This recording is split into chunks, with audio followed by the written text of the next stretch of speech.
Big Wednesday with Mr. Eric, Wednesday, October 27th, 2021. I hope you are all doing well. Today was a very successful day and I'm happy to go over it. Now, before we get into today, let's talk about something interesting that happened last night. At around 11:30 p.m., I get a random eBay message about my Stephen King First Edition 18 book lot. It is from a guy who happens to live in Meriden, Connecticut, the next town over, and he's asking if you could pick the books up tomorrow because he's going on a road trip. So I'm like, hell yeah, let's message this guy. So I message him back and I say, yeah, of course, where do you want to meet? He responds saying we can meet anywhere in Southington, you name it. So I say, all right, let's go to Bank of America parking lot because I plan to go to the post office tomorrow right after, which is right next to it. He responds back saying, bet, and then we're good. So first thing I do today is I go to Bank of America parking lot, I get this guy's number, I call him, and when he shows up,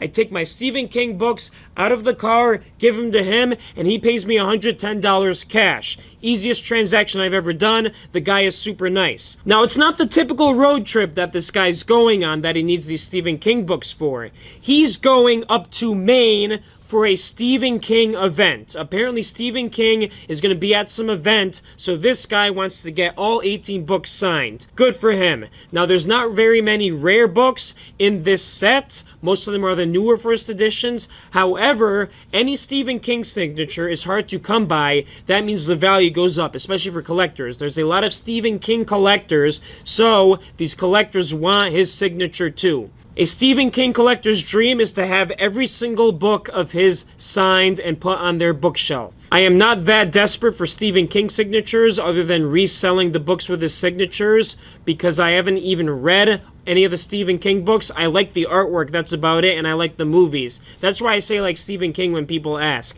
I'm not a true fan though, I haven't read any of the books. Eventually I will, I just don't have the time right now. But back to this guy, he was super cool. He has an eBay store selling autographed memorabilia, so he actually rips pages out of books sometimes and sells those pages. I don't know why he does that, but there's a market for everything. He found his niche, good for him. Next up was the post office. Now, I thought I was going to hit the Southington post office, but no.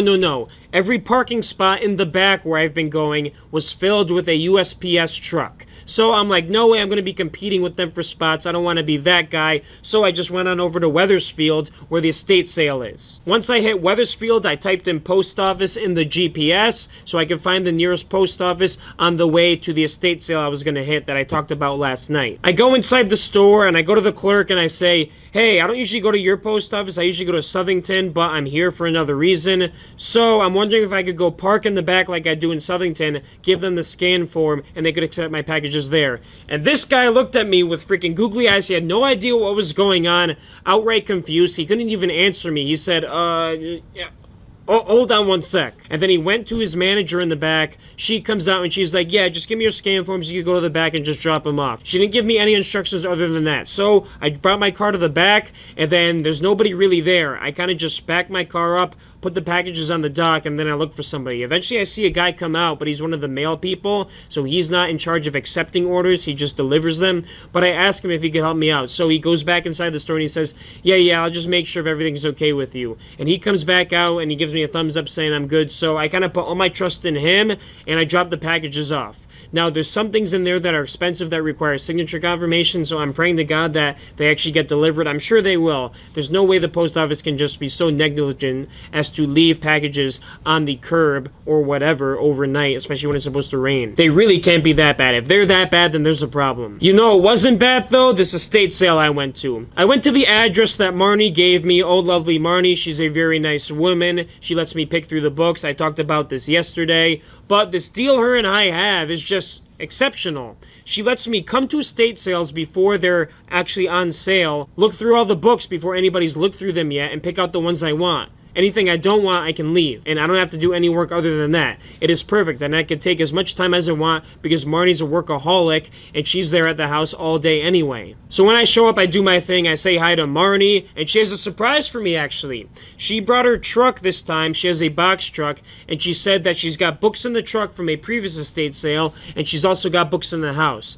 So I went to the books in the house. There was like 5 different rooms with books. A bunch of bookshelves. I pick out stuff that looks good to me because I've I've kind of got an eye for things now. Also, the cost of goods is super cheap, so I'm not worried about running up a check. And then I also pull out the scanner to scan some other stuff. I find some really great high value stuff, especially some psychology books, because this lady, unfortunately she passed away from a brain tumor, but the lady who owned the house, she used to be a doctor turned psychiatrist, and she was in the profession for a long time. So she had old books, new books, different types of nonfiction stuff as well. She seemed to be pretty religious too, so she had some religious books that are high value. I'm very happy with what I got. I filled up my trunk. Now, when I went outside to where the box truck was, Marnie actually brought out the boxes of books for me. Another very nice gesture of Marnie. I appreciate it. And I went through the stuff there.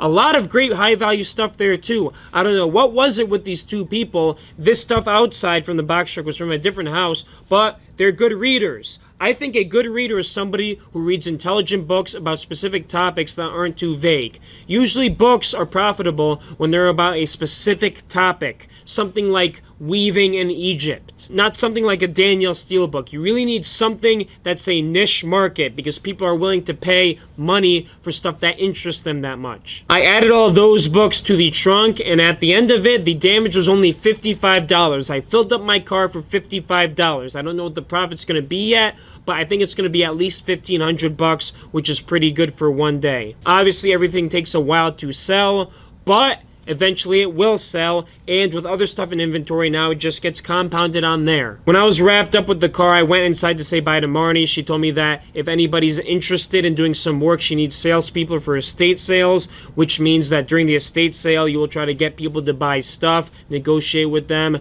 So if you're interested in doing that type of thing, feel free to let me know, and I can hook you up with Marnie. Okay, I drove home from the estate sale feeling accomplished, but also feeling freaking solid in my abdomen. I really had to poop. There was a rock in there. I don't know when the last time I pooped was, but it seems like it was a while. So I hit the toilet as soon as I got home. Now, I don't like to just sit on the toilet. I usually go on my phone, whether or not I distract myself with Instagram or Snapchat or YouTube. But this time I wasn't distracting myself with that. I had to let the guys know in the Boston Boys chat for our trip this weekend what the plan is for Friday. So this is the plan for Friday because we're going to Boston for our trip. First, we're going to meet at my house at noon. We're going to take 2 cars to Gobi Mongolian Grill to get some grub. I love Gobi. It is an Asian food heaven. If you love Asian food, you need to go to Gobi. It's a hibachi buffet style. So basically, you load up your plate with raw ingredients. I like to get like noodles, then some cabbage, then some carrots, blah, blah, blah, blah, blah, chicken, and you could choose your sauce too. You bring it to the guy on the grill, and he cooks it for you hibachi style. As soon as it's ready, you go sit at the table,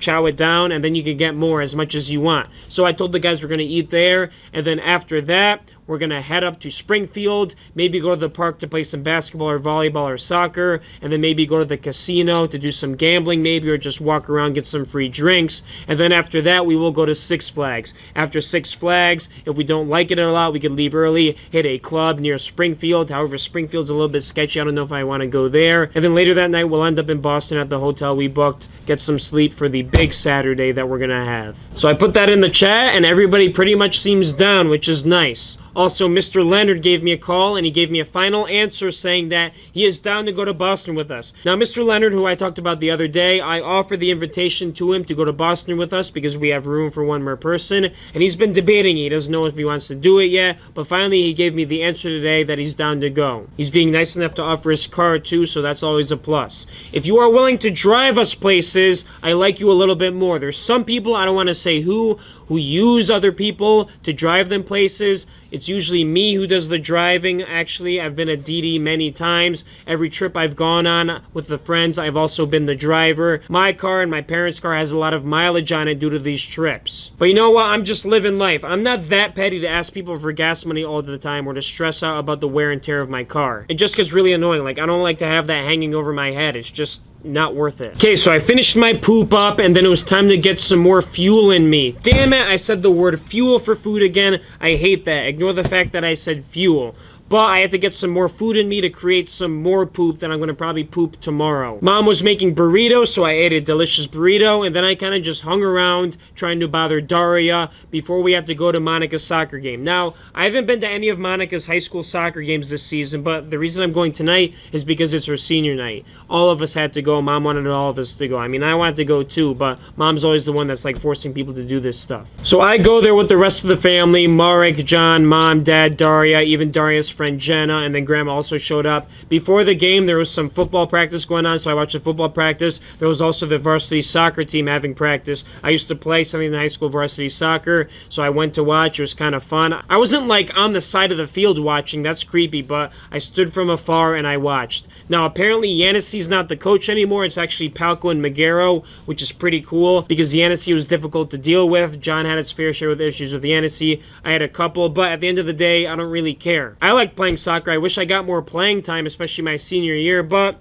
it is what it is. One thing I'm noticing about these high school seniors, though, is that they're freaking small. I don't know if I was that small in high school. I was certainly skinny, but I don't think everybody was as short as these kids seem to be. Like, even the kids on the football team, they look pretty small. The kids on the soccer team, even smaller. Are high schoolers really shrinking, especially high school boys? Like, what's going on? Are we feeding our kids wrong so they don't grow? Maybe when I have a kid one day, I just gotta give him a paleo diet, have him eat like a caveman. That way he grows up to be big. I'm very scared that kids are being soft nowadays, eating these over-healthy meals to end up being scrawny. I say over-healthy because there's like this whole trend now to like go to Whole Foods and then watch your diet when you're a kid. I feel like kids can literally eat whatever they want just to grow, especially like meat. I think meat is pretty good to get the protein in, especially when it's a younger kid growing. I'm not a scientist. I'm not a freaking nutritionist. Who am I to say? That's just my observation. Eventually that practice ended and Monica's game started. In between those times, I saw Magaro and Palco walk by, so I said hi to them. It was good to catch up with them for a bit. Monica's game started. Apparently, Monica has not played a single minute this whole season, but thank God today she was actually starting. She played the whole first half. She honestly played pretty well on defense. There's no way the coach is going to put her forward because I don't think he wants her to score a goal, because if she scores a goal, then he has a real decision to make about her getting more playing time the rest of the season. There's a lot of politics when it comes to high school sports. You know, if the coach is friendly with one kid's parents,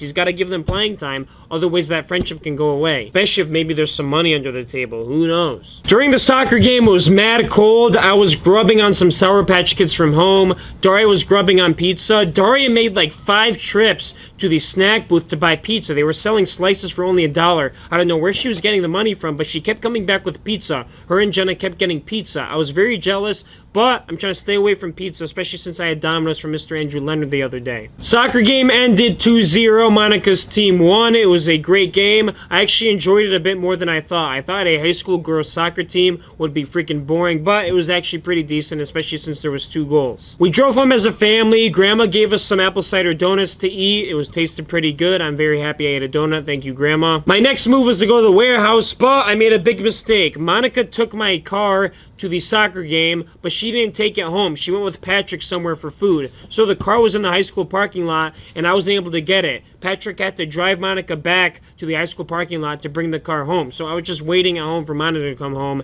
It took her like an hour to come home. So in the meantime, I kind of just ate another burrito from Mom. When the car did come home, I was on my way to the warehouse. I packaged some orders, I put them in the car, I did some other housekeeping stuff, I got some more emails from St. Francis trying to log me in to view my certifications or something. I couldn't log in at first, it seemed like there was some authentication that needed to be done, so I had to browse through my email for a different link, and finally I found it, but I got scared for a second because it was like requesting my work email, but I don't have the work email yet, and if I can't access my account that has all my information, like, am I going to be onboarded on time? I don't know. I know I filled the paperwork out, but maybe there's something that's going to come up, and if I can't log in, like, I'm going to be screwed. Enough of that. Now I'm here sitting at 3:30 a.m. ready to go to a book sale tomorrow. I'll tell you about the book sale. It's going to be at Southbury Library. The connection I have with them is good, so I hope to build it again tomorrow. I want to be first in line. We'll see how that goes. I think I'm just going to end up pulling an all-nighter tonight because it's already 3 a.m. and I got to get up at 6 a.m. to drive on over to Southbury for the book sale that's going to be starting at,